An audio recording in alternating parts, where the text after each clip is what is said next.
Happy Tuesday, everyone, and welcome back to the podcast.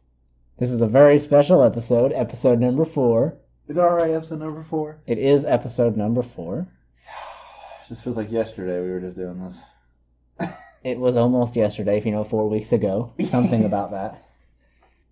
And this is a very special episode today because we're going to be talking about one of my favorite, conspiracies in a way.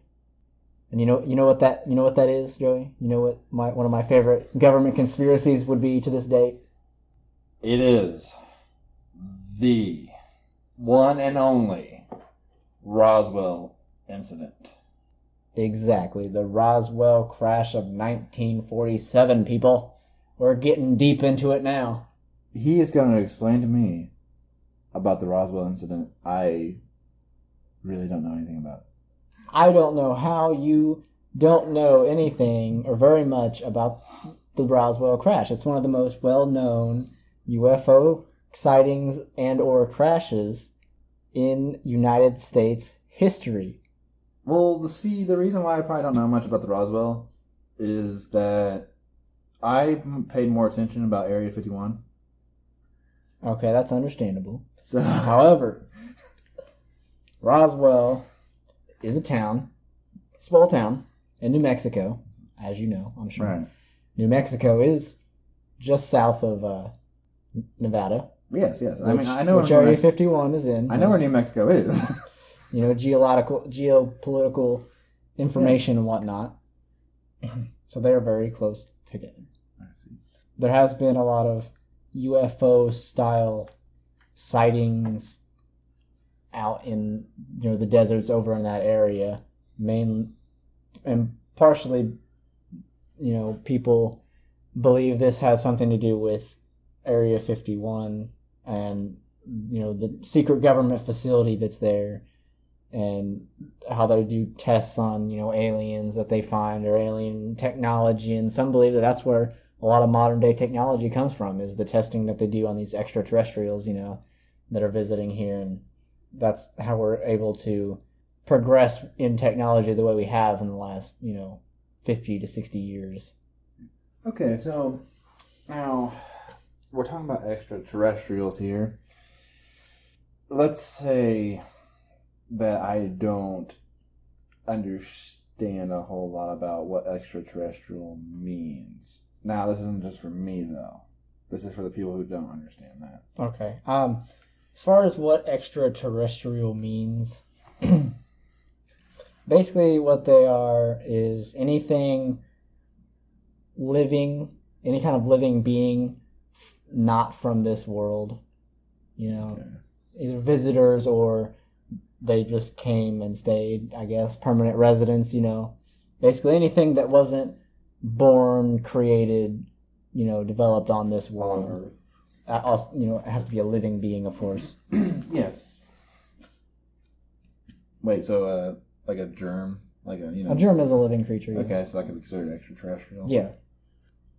All right, guys. Well, we're gonna get along with the show here. I mean, Cody explained the Roswell, where it was at. So if you guys ever want to visit it, and you guys want us to come along with you, comment on the page, and we'll come along. And we will gladly accept your offer to pay for everything for the trip.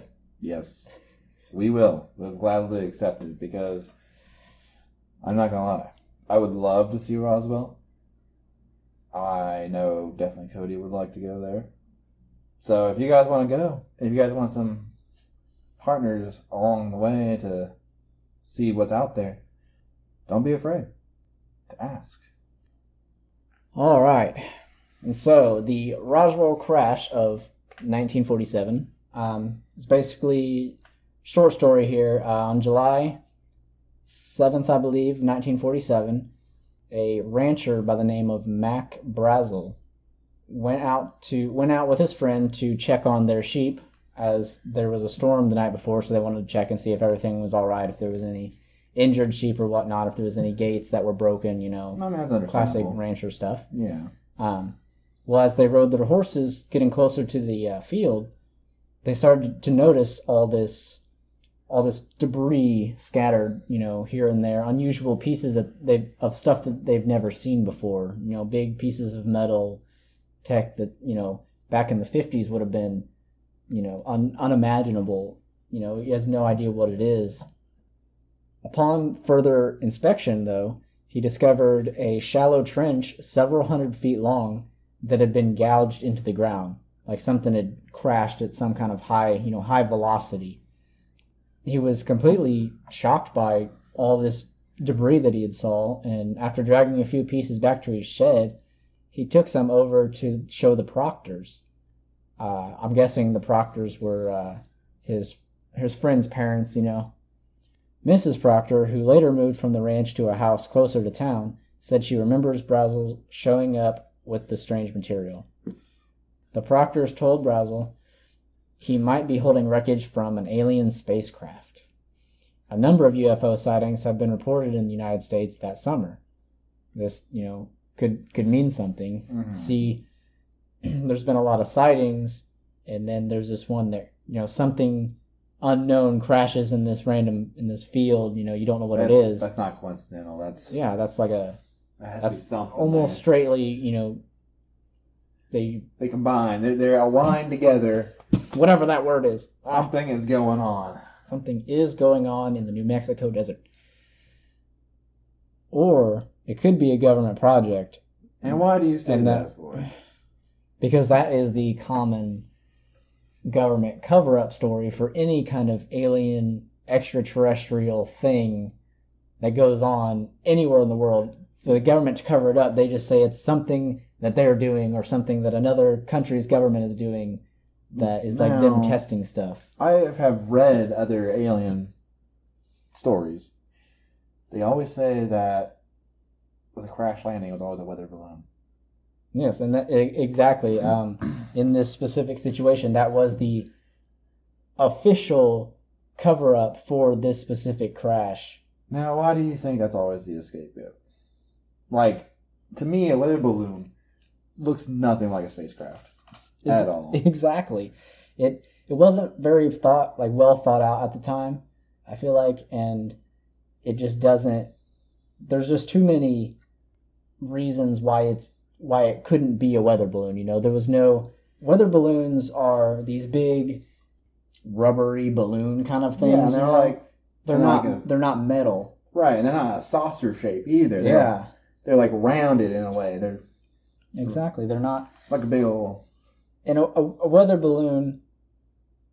I mean, I'm no physicist or whatever, but from my experience with balloons or hot air balloons or any kind of balloon really, if it pops, or even like the Zeppelins, Oh yeah. Like the big old blimps, they had like metal frames with like fabric-y kind of stuff, but more like aluminum. I don't know what they're exactly made out of. But even when you see those videos of those crash, they go kind of almost more straight down. They don't come in at a really fast speed, going like that. That's more of like a plane crash kind of thing, So I wonder why they didn't say it was I wonder why they didn't say it was a plane, because around this time, we had planes. We did have planes, yes. That would have been a more understandable explanation. Yeah, instead of a weather balloon. Yeah. So, a day or two later, Brazel drove into Roswell and reported the incident to Wilcox, who reported it to Major Jesse Marcel, intelligence officer for the 509th Bomb Group stationed at Roswell Army Air Force Base. In their book, A History of UFO Crashes, UFO researchers Don Schmidt and Kevin Randall say their research shows military radar had been tracking an unidentified flying object in the skies over southern New Mexico for 4 days. So that had been going on for 4 whole days. They've been tracking this thing, and even if it was a plane, there's no way it can fly around for 4 days. Right. I mean, that just doesn't work. Land it has to land and feel once, as far as I know, radars, if you go if you go low, like if they were to land, they're not going to see it on the radar. It's just going to disappear. Right. So if they were constantly tracking it for that long, it had to be something else. Yeah, because a plane would have to end up going back up in the air, Mm-hmm. and then it could go back down, but it has to go up in the air first before it can come back down. And especially back in that era. Mm-hmm. On the night of July 4th, 1947, radar indicated the object had gone down about 30 to 40 miles northwest of Roswell.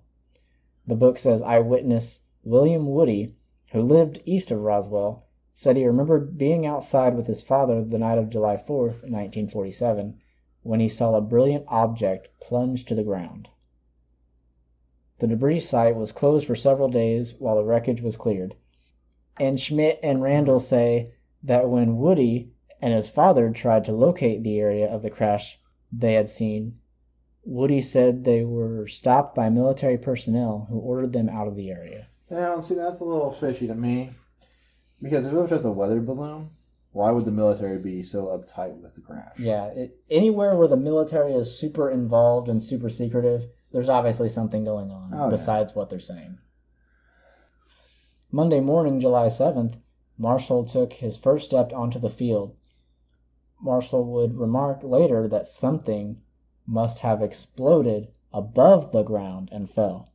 As Brazel, Cavett, and Marcel, it might be Marcel actually, inspected the field, Marcel, like the monkey from Friends, was able to determine which direction it came from and which direction it was heading. It was in the pattern. You could tell where it had started out and where it had ended by how it was thinned out.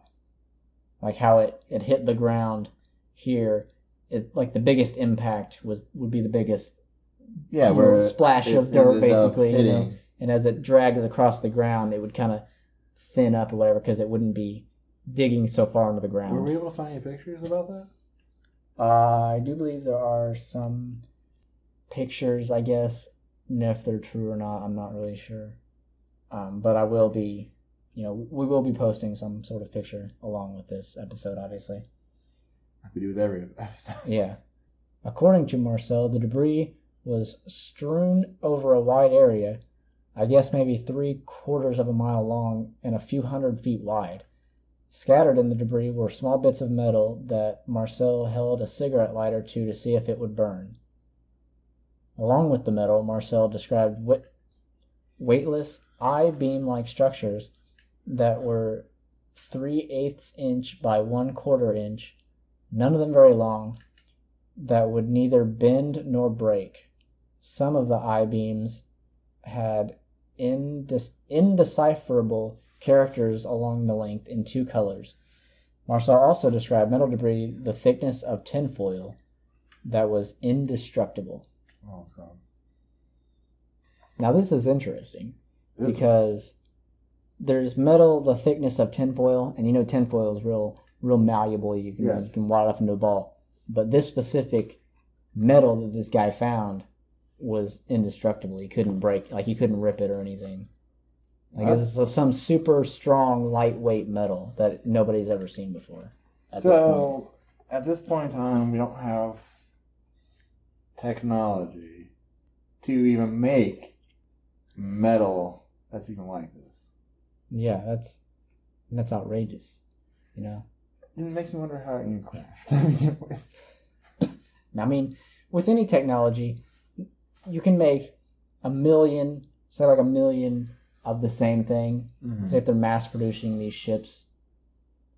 One could be which I assume, since they're able to travel from world to world, that they're so far advanced they can just pop these things out no problem, that every now and then there's going to be one that's got some sort of faultiness in it, no matter what it is. You're always going to have that one. Yes, but this guy just happened to be the unlucky pilot of that ship that yes, crashed. Now, a lot of the stories I do read, they talk about a mothership, and so far, we haven't heard about a mothership. So this makes me wonder: was this just a scout?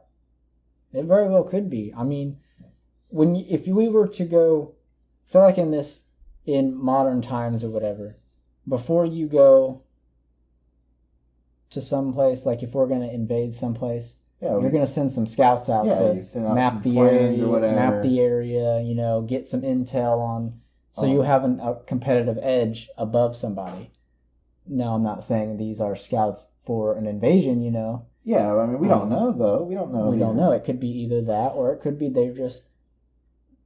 It's like a science thing for them, you know. They're going around cataloging all this stuff of other worlds and stuff, which we would like to do if we could, you know, ever get out there. I mean, we're always looking for the next thing, you know. This also makes me wonder, because when did we experiment with nuclear war? Like, when we have the nuclear capabilities? It was like back in it was like World War II. So when was that? Because the hydrogen bomb was basically a nuclear bomb. I believe that the first nuclear test was in, I'd say, 1945. And I know that it was somewhere in New Mexico. Okay. So this kind of... So, if you think about this, we did not have any alien contact before 1945. Mm-hmm. So I'm thinking, on what's going on here, is that since this was after 1945, 2 years before we started developing nuclear bombs and such things like that, 2 years before the Roswell incident, maybe since we started using nuclear bombs, they had started to have a reason to start looking at us.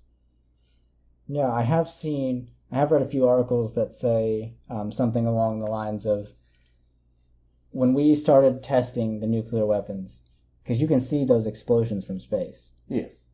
It was kind of like a beacon, you know, for anything that can see, you know, you could see it or whatever from out there. And is advanced enough to come. That we're advancing, you know, we're getting to the point where, and some people even believe that could be us advancing to the point where we could possibly be a threat to whatever's out there. Yeah, because I mean, that was, nuclear weapons are the strongest weapons that been ever created, you know. Yes. At least on this planet. Right. I mean, I'm sure something else out there has something stronger. Oh yeah, if they're traveling worlds and back, they've definitely got some weapons for sure. Oh yeah, no doubt about it. So that's what makes me wonder if that's the reason why I said, what if this is a scout? It could be. I mean, they're testing them in New Mexico. Where's the first sightings? New Mexico. That can't be a coincidence. Oh. And anyone who said that is a liar. Now see, from our first 3 episodes have been more, there was like a couple ghost kind of things. Yeah, you had Okiku, you had the lady, the Diana of the Dunes, and then we had a Bigfoot kind of thing. Now we have aliens. And now we have aliens. And out of all those things, me personally, I believe more in the aliens than any of the other stuff. Honestly, I do believe in cryptids. I don't know what that is. That's what Bigfoot is. Oh. But I am also really excited about the aliens. Yeah, because I mean, it's not just like a couple people see it, you know, like right. It's all over the world. Like, people are seeing it in different religions, different races, different countries, all around the world. People are seeing these similar objects, you know, floating through the sky like nothing anybody's ever made or seen before. And not to really bring religion into this, but it's also in the Bible. Is it? Yes, there's a part in the Bible. I can't remember the exact account. They talk about how God comes down from heaven, and he's in a chariot with spinning with wheels, not wheels, but with spinning. It's spinning around in circles, and it has oddly lights coming down and everything like that. That's weird. So it's I have seen, there was I had watched a documentary or something that was showing old things, but that completely contradicts the fact that they were here because of the nuclear test. It does, you know? It does, but the thing is, back then we weren't a threat. Though we weren't a threat at all. Maybe, but it confirms my theory that we were just put here.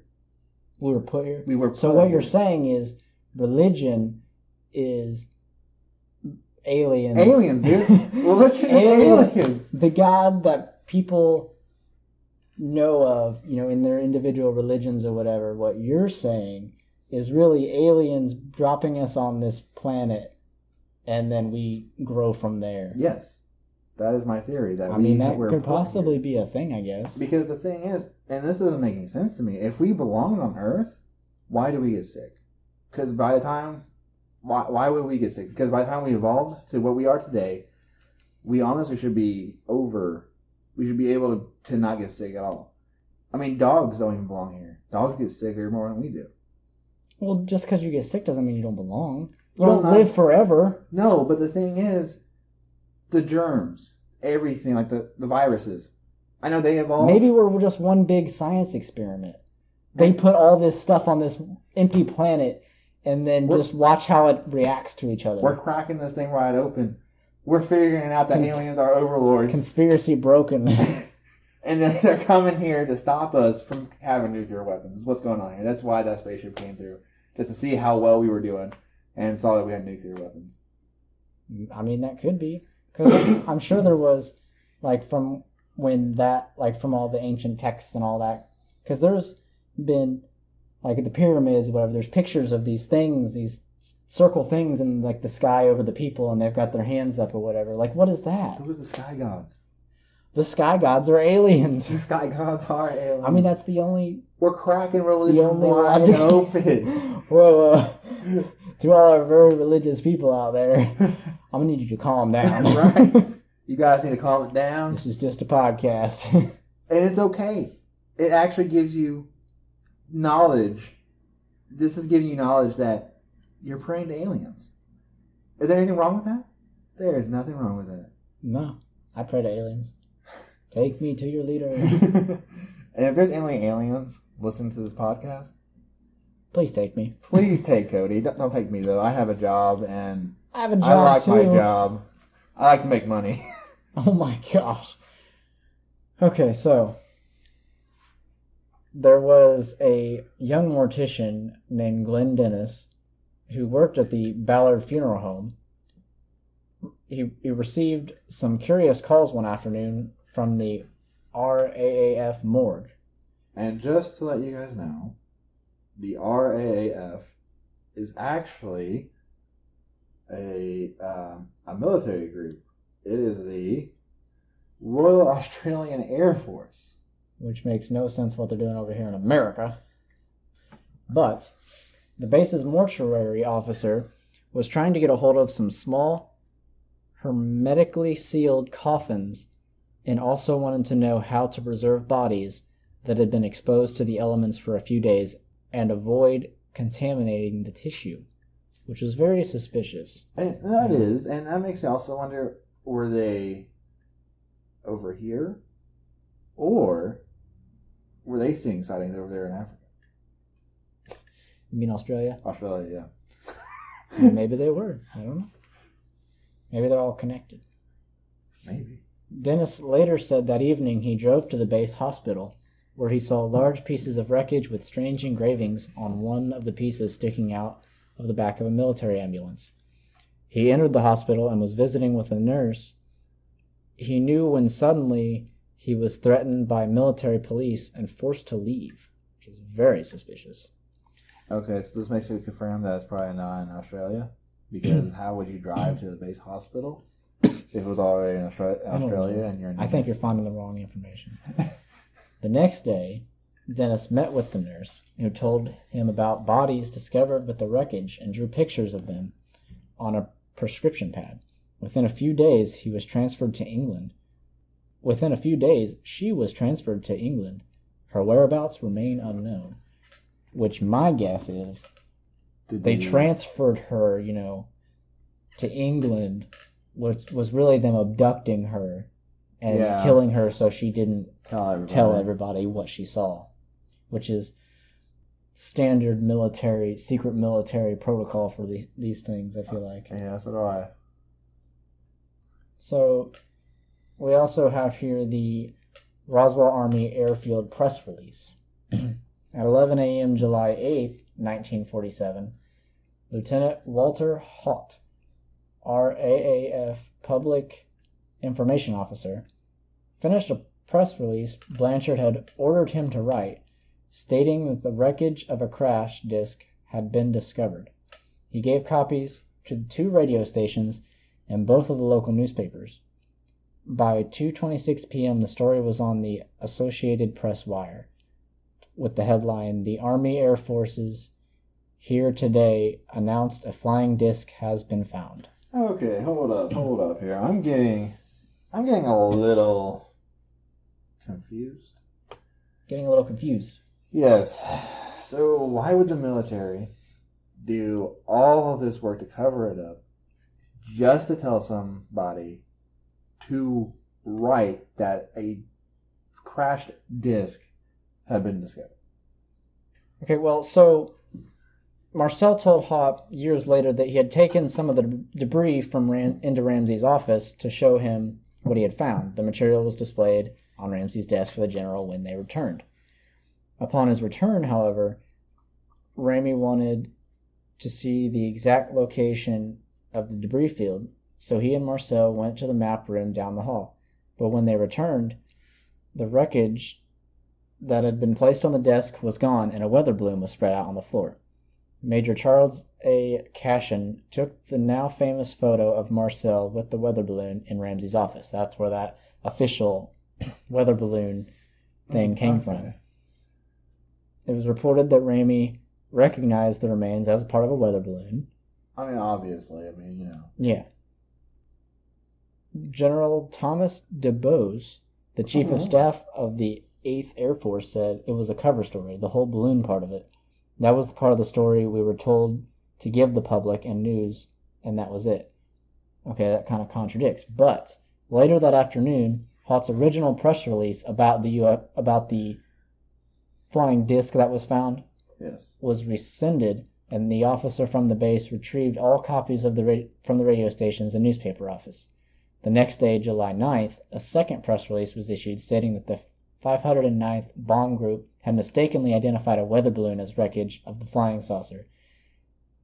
And that is where the official weather balloon story comes from. Oh, okay. They had put it out originally as it was a flying disc, but then they decided to cover that up, switch the story around, and put out their official as a second press release. I felt like if this Ramey fellow would have just went to his office without going to the map, it would have still been a flying disc. I mean, you never know. So that's the main overall story of how UFO crashed in a field, New Mexico, cover up with the government, how the official balloon story came about. And that pretty much wraps up episode 4 with the Roswell, New Mexico crash. And one other thing, after this episode, we will be doing a bye week next week. We won't be having episode 5 quite yet. That'll be the next week after. We may, if we can get some stuff worked out, we have a little bonus footage, or I guess you can call them bloopers or mistakes that we have made in the last few episodes.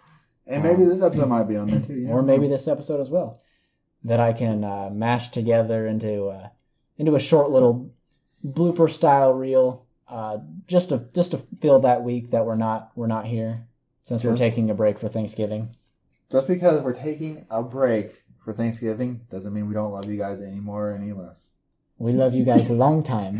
We love you guys a long time. You guys are amazing. If it wasn't for the 30 followers that we don't have. We have 18 followers, actually. We need more followers so we can love you guys even more. Alright, guys. Thank you for following us into the darkness. And I will see you in 2 weeks when I'm about 20 pounds heavier. Yes!